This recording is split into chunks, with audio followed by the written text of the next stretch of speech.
हाय मोरे राम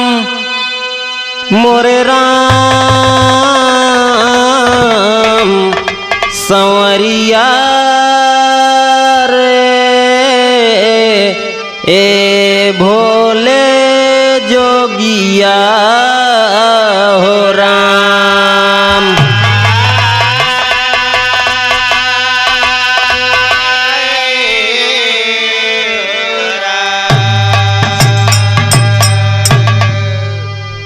सुनने वाले मित्र,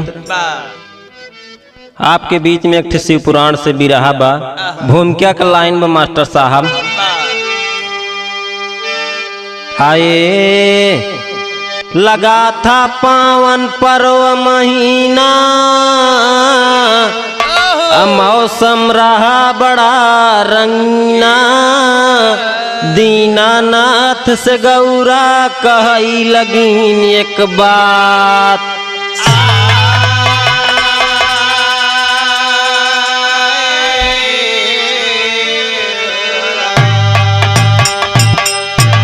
कैलाश पर्वत पर बैठे शिव भोला, छाने भांग गोला भभूति रमाए। खाल के अंबर के तन पे लपेटे, बिच्छू की माला शशि माथे सुहाए। गौरा पति का कर नित्य सेवा, जटा बीच गंगा की धारा बहाए। घट घट के बासी अभिनाशी तूफान कहे, लीला धर में लीला दिखाए।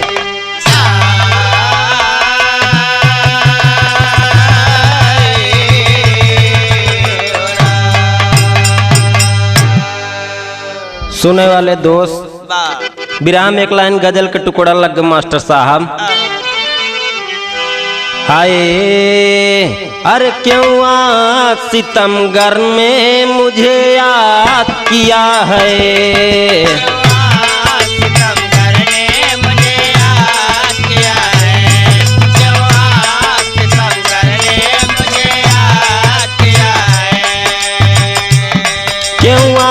सितमगर में मुझे याद किया है, वो खुश रहा जिसने मुझे बर्बाद किया है।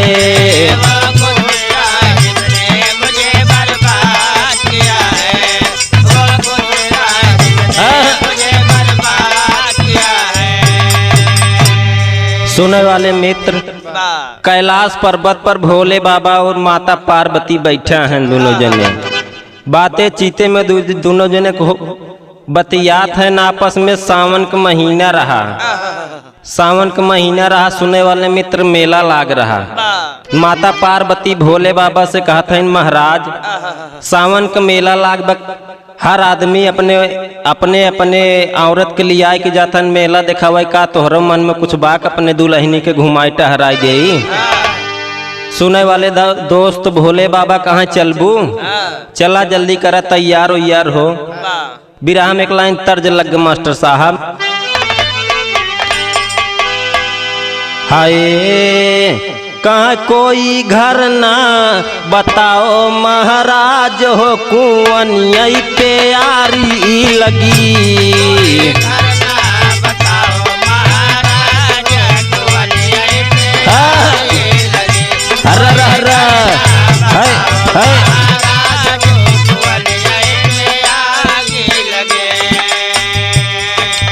आन के बलमुआ के मैका बखानी,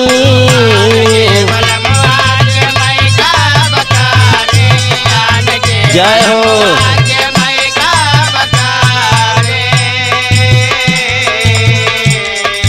आन के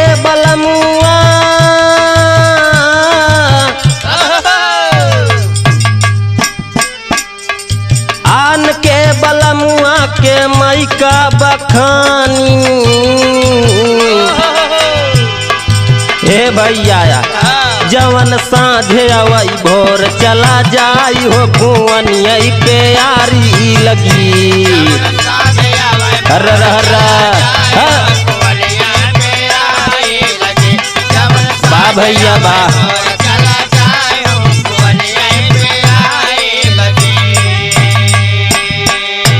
भैया हो इसी भाव में माता पार्वती भोले बाबा से कहते हैं का सावन मास लगल होला बड़ी भीड़ हो पति तोहरे दर्शन बिना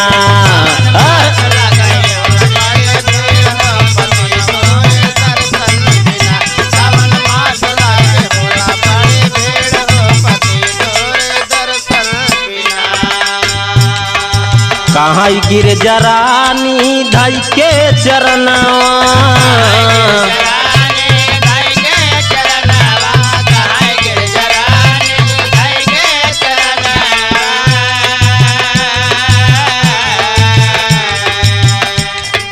हमहू के मेला घुमाई दा सजनवा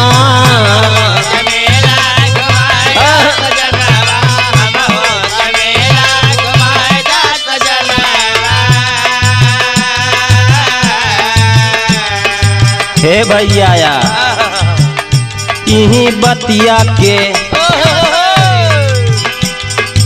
इही बतिया के दैदा नजीर हो पति तोहरे दर्शन बिना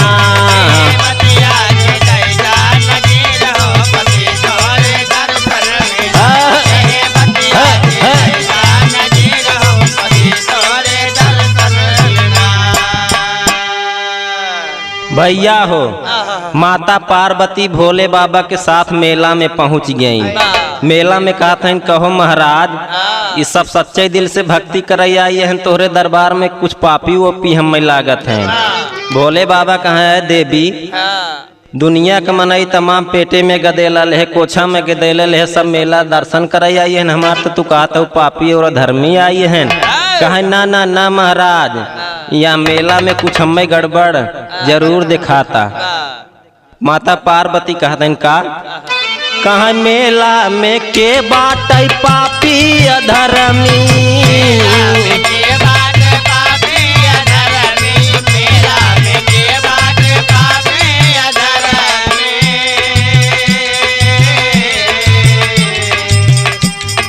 कैसे क जानी के बाटई कुकर्मी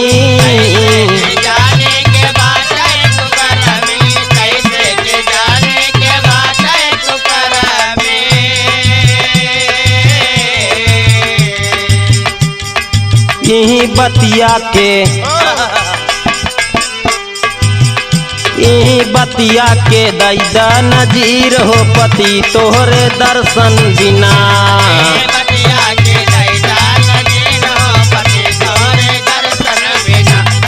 बा भैया बा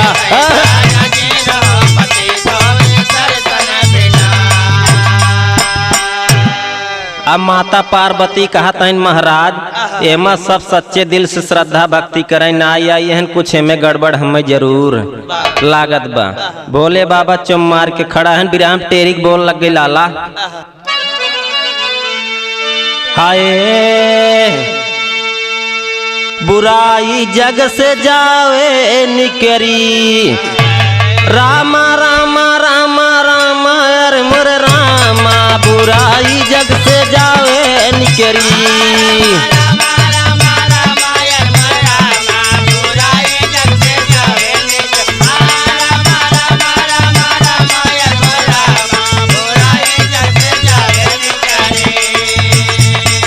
चीर को चीर नीर से देव पति अलगाई बुराई जग से जावे निकरी बा भैया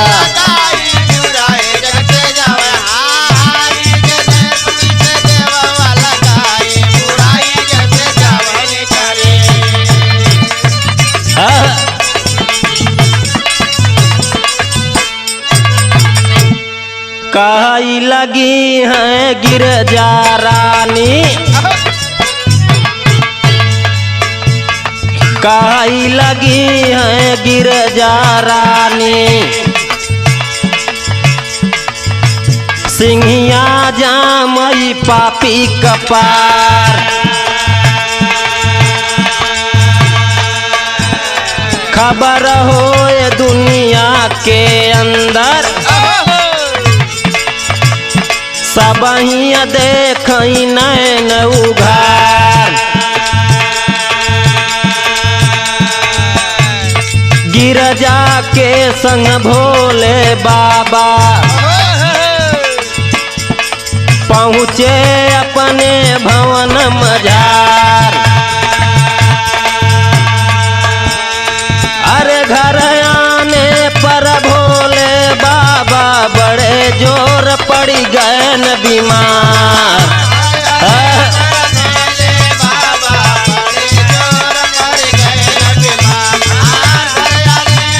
बा भैया बा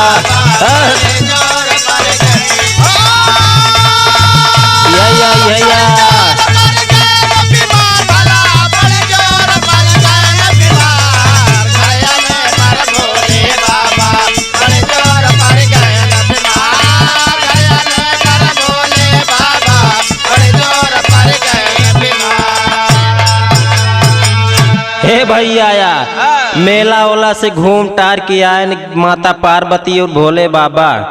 भोले बाबा जब घरे पहुंचत हैं तो खटिया बिछा के चदरा ओढ़ के माता पार्वती कहाँ कस हो महाराज अब भर तो मेला में ठीक ठाक रहा, घरे पहुंचते तोहरे कौन बीमारी पकड़ ले। भोले बाबा कहत हैं गिरजा हम बच्चा बोचब न, हमार तबीयत बहुत तेज खराब। माता पार्वती कहत हैं कि महाराज तोरे मेला में सौते मान घरे कौन बीमारी पकड़ ले है। कहा गिरजा बहुत तेज दवाई वाई ले आवा, नहीं तो हम बच्चा बोचा बना, हमारे बुखार बड़ा तेज धैले है बा। सुने वाले मित्र भोले बाबा चदरा ओढ़ के उलर गए, बिराह में एकदम खाटीला बाद एक ठीक तर्ज लग गई। हाय अरे लाई गई चोराई गोझा नौकवाई में बेला ना लाई गई चोराई।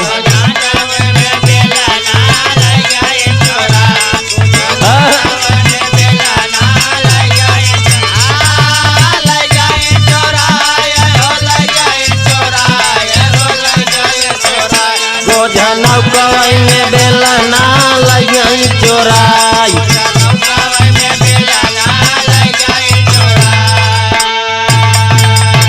यही तर्जिया के बाबू राम कैलाश गावत रहन, कहाँ पिया परदेसिया। सुने वाले मित्र जौने दुल्हनी के दुल्हा परदेश और देश चला जाते हैं मास्टर साहब ओकरे कब याद आवा तीजी त्योहारे के होली होली के देखा जब गोझिया उझिया बनी रहत है, क्यों नहीं पूछत तो बुढ़िया जरूर पूछ लेते। कहाँ कार ननकुआ माई कुछ बनाए रहे कि नहीं, कहाँ ये अम्मा बनाते रहे गोझिया लेकिन खवात कहाँ काहे रे, कहाँ अम्मा जैसे तोड़ के डाला मुँह में गोझिया न, जब उनकर सुधिला के कहा भीतरी जाए के तो सारा माल बहरे चलावा। हे भैया अरे पिया परदेसिया लौट के नहीं आए बाला परदेसिया।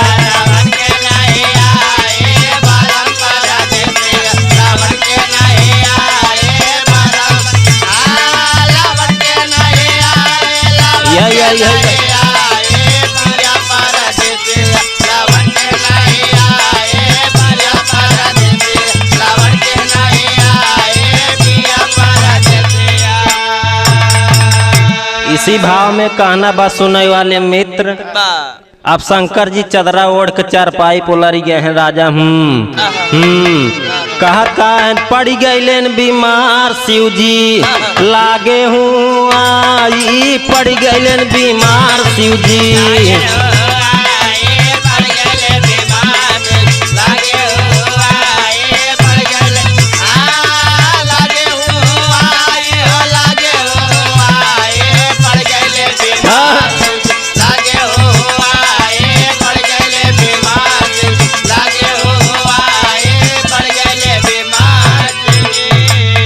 देखी दासा गिरजा जी के भैले भारी शोकवा, गिरजा जी के भैले भारी शोकवा, देखी दासा गिरजा जी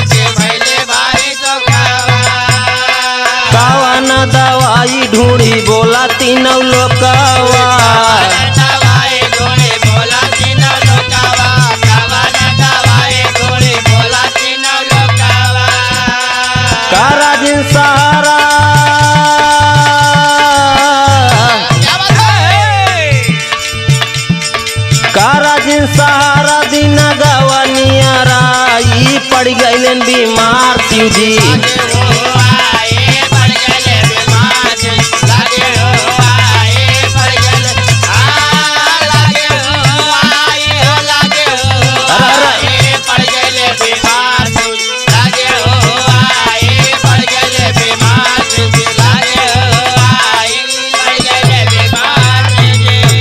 हे भैया अब माता पार्वती भोले बाबा से कहा महाराज कौन टिकिया टैबलेट तोकर लई आई।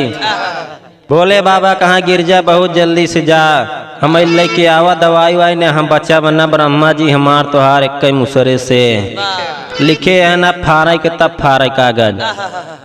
भोले बाबा कहते हे गिरजाया एक ठी चीज लई आई दे तू तो हमें के जाना वही से बच जाए। माता पार्वती कहाँ का चाहे महाराज कहाँ चली जा तो गंगा के किनारे हमें सौरी मछली लेके चली जाओ तुम। सुने वाले दोस्त भोले बाबा हरे मछली खात रहन परीक्षा लेते रहन खाली। अब माता पार्वती कहते दुनिया का मनाई टिकिए और टैबलेट सही हो तो तुम मछली खाबा कहा ना देवी यह लई आए कि दे देतु तो के जाना हड्डी के बुखार छोड़ के भाग जात। अब गिरजा माई चली गई कहाँ गंगा जी के किनारे। अब यहाँ से भोले बाबा खटिया उटिया खड़ी कई के वहां से भागत भागत पहुँचे गंगा जी के किनारे। अब एक ठी झुआ लाई के मछली सजाए के वही हरियर की माछी हड़ावत हैं सुनाई वाले मित्र। अब वहां से गिरजा माई आई के पहुंची गई भोले बाबा के पास। भोले बाबा माझी के रूप बनाए के झुआ में लाई के बैठे हैं तो होत का बा बिरहा में तर्ज लग गई। ये तर्ज के हमरे यहाँ कमो कमो माताएं बहना गावत हिन बियाह शादी में जब चूल्हा उल्हा पर लागत तब कि गाँव माता हो गाँव भवानी ले शीतला मैया के ना तोहरे भरोसे मैया मई जगरो पाऊं मोरी जागा पूरा न हो। सुने वाले मित्र भोले बाबा झुआ सजाए के बैठे हैं वहां से गिरजा माई आवत हैं। जब भोले बाबा के पास पहुंचत हैं धोत का बा चली भैली गिरजा रानी नदी के किनारावा हो यारा से भोले रहिया कुड़िया बनाइए का मरले मछरिया हो झुआ मेरा ले सजाए। सुने वाले मित्र भोले बाबा झुआ में मछली सजाए के बैठे हैं। गिरजा माई पहुंचत हैं कहाँ कस माझी भैया मछली का रेट है। भोले बाबा कहाँ ये सौरी है बेलगगरा है पहिना है रोहू है कौन मछली चाहिए। अब गिरजा सोचत है कौन मछली ले जाए हमारे बौराहू ठीक हो गई है। सुने वाले दोस्त गिरजा कहाँ वो सौरिये दे देता माझी भैया मल्ला भैया। भोले बाबा कहाँ पैसा लई आवा लई जा का झुआ लई के चली जा। अब गिरजा माई कहता मल्ला भैया पैसा तो हम नहीं ली नहीं। भोले बाबा कहाँ तब ऐसे मछली ना मिले। गिरजा कहाँ हमें जनता नाई के कर मेहरारू। भोले बाबा कहाँ बार मराई चाहे कन्या सुमंगली से काम चाहे जेकर मेहरारू हो उसे हमसे मतलब ना। अब गिरजा माई सोचत हैं पैसवा ना ली नहीं हमारे बौराहू पता लाग दुनिया छोड़ के चला जाए इतना हम यहाँ हो नवहराई में। भोले बाबा जौन माझी के रूप बनाए हैं सुने वाले मित्र कहाँ पैसा ना ली नहीं होते काम करा आवा ही मड़ही में आध घंटा हमसे बोला बतला उसके बाद पूरा झुआ उठाई दे तो कर लाई के चली। सुने वाले दोस्त गिरजा बिगड़ियन कहे तोरे माई बहन नहीं है का भैया हो गिरजा बहुत तेज से बिगड़ गई। भोले बाबा कहे जा फिर जा ऐसे मछली न मिले। गिरजा सोचा था कुछ देर तक खड़ी हुई के ओकरे बाद भोले बाबा से कहा था अच्छा आवा मल्ला भैया गए नुई मड़ाई में बोले बतियानी न घंटा आध घंटा ओकरे बाद मछरी लैके चल दिन घरे सुनई वाले दोस्त घरे चल दिन तो भोले बाबा झुआ हुआ पल्ला टिके ओकी भागत भागत खड़ंजा वाला रास्ता धाई के खटिया बिछाई के फिर आप गिरजा माई पहुँचत हैं तो मछरी लैके भोले बाबा करत हैं कहते हैं गिरजा माई कहते हैं हला ला मछरी दुनिया का मनाई टिकिया टैबलेट से सही होते हैं तो का मछरी ला खा मछरी। भोले बाबा कहा ना ना ना ऐसे मछरी हम न खा बेकर रेट पहले बतावा। गिरजा माई कहा तो उसी रोटी खाबे से मतलब बक रोटी गिनबे से मतलब पापट के लाइन में मास्टर साहब का हाय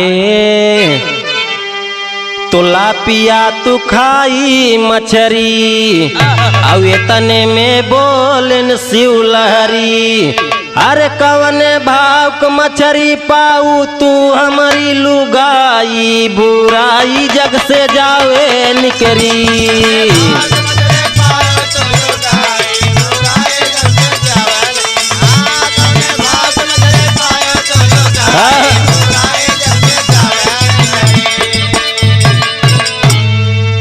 कहाँ भोले बाबा हो कैलू बड़ा खामी हो और तोहरे कपर वही पर अब दुई सिंहिया जामी हो अरे झेलबू 60 बरस तक बड़ी अफतिया गिरजा रानी हो और माझी संगे गवाई दुई जतिया गिरजा रानी हो।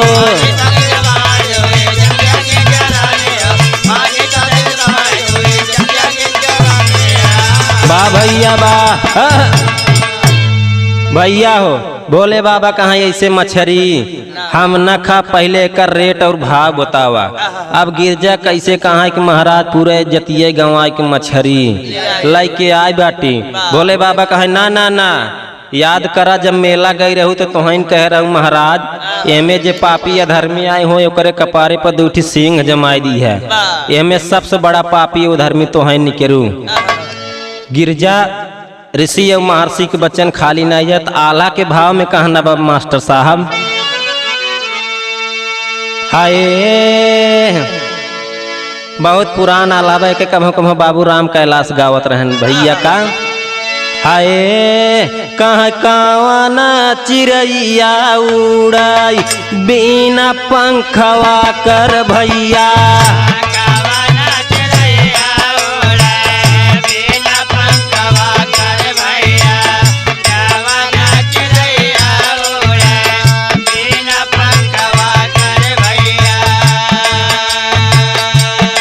कावना नदियावा बिना पानी बही जाए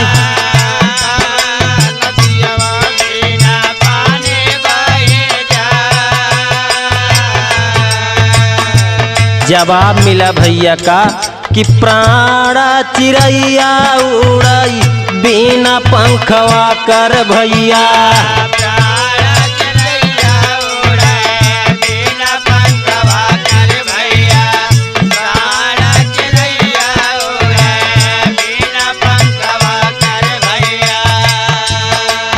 नैना नदियावा बिना पानी बही जा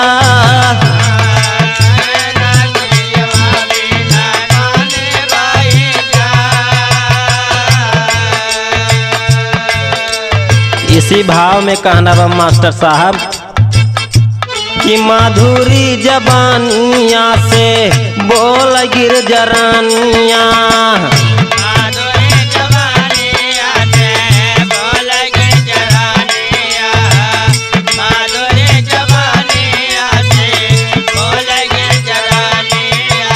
सुनीला सजनवा तानी बतिया हो हमार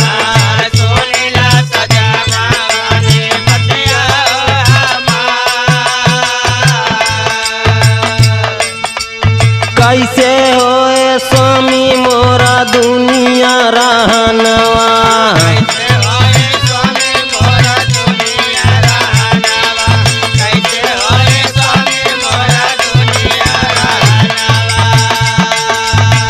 के तब बताई दा बतियाई जा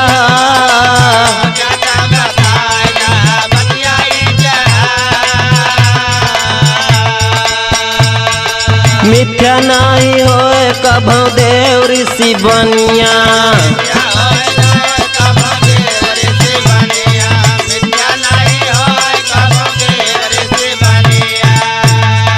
आई सैत लिखत बाटे वेद और पुराण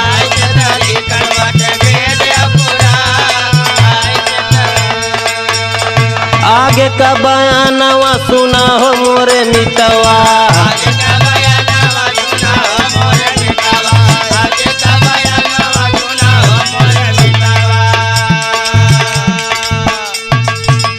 सुनने वाले मित्र, भोले बाबा ने श्राप दिया 60 बरस तक की गिरजा तोहरे कपारे पर 2 सिंह है आधा शरीर गाय के 60 बरस तक फिर तपस्या करबू तो फिर औरत के तन। सुने वाले दोस्त, गिरजा माँ रोवत है भोले बाबा के पास। भोले बाबा कहे ना देवी, ऋषि एवं महर्षि के वचन झूठ खाली नहीं जात। बिरहा में पंधारी दादा के ठितर लग गई का।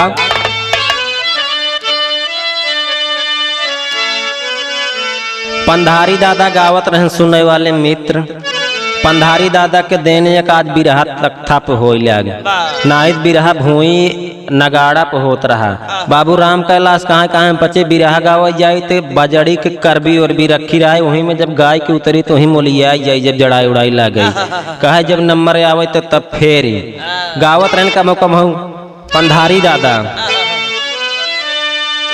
हाय कहाँ नदिया किनारवा नवा बाबा बुरी भौजी लाड़ी का खेलावा मटकावा अंगूरी।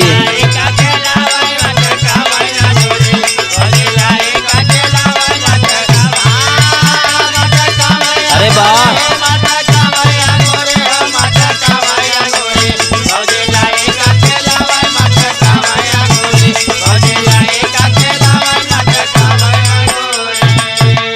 पंधारी दादा एक बात और कहत रहन सुने वाले मित्र।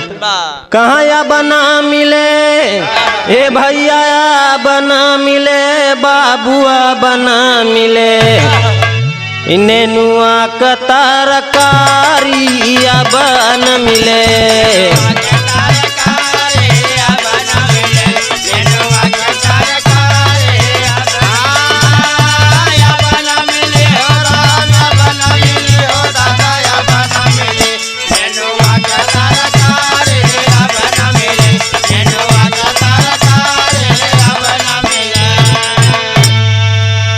सुने वाले मित्र, इसी भाव में कहना बका। अरे गिरजा रनिया ये साहब गिरजा रनिया पाई गैया वाला तानवा गिरजा रनिया।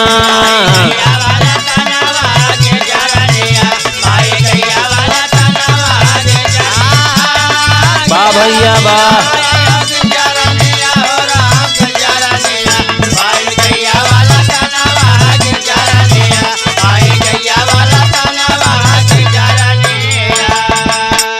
तो लगा श्राप भोले बाबा का गिरजा गाय के तन पाई। अरे 60 बरस तक किए तपस्या फिर औरत का तन पाई। राम गिरजा रनिया कार्तिक भैले ललाना गिरजा रनिया।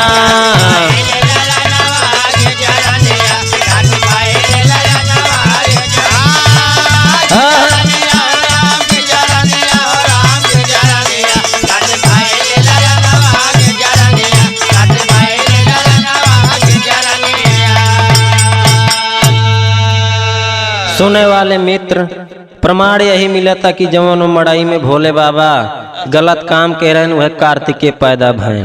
अब कहाँ तक सत्य व कहाँ तक झूठ बे के आप लोग समझे का। तो लिखते जीत लाल तूफानी गुरु प्रेम चंद कई मधुरी बानी। रामा रामा अरे हो मोरे रामा गाँव सुनील या यादव पंच में शीस झुकाई हो बुराई जग से जावे निकरी।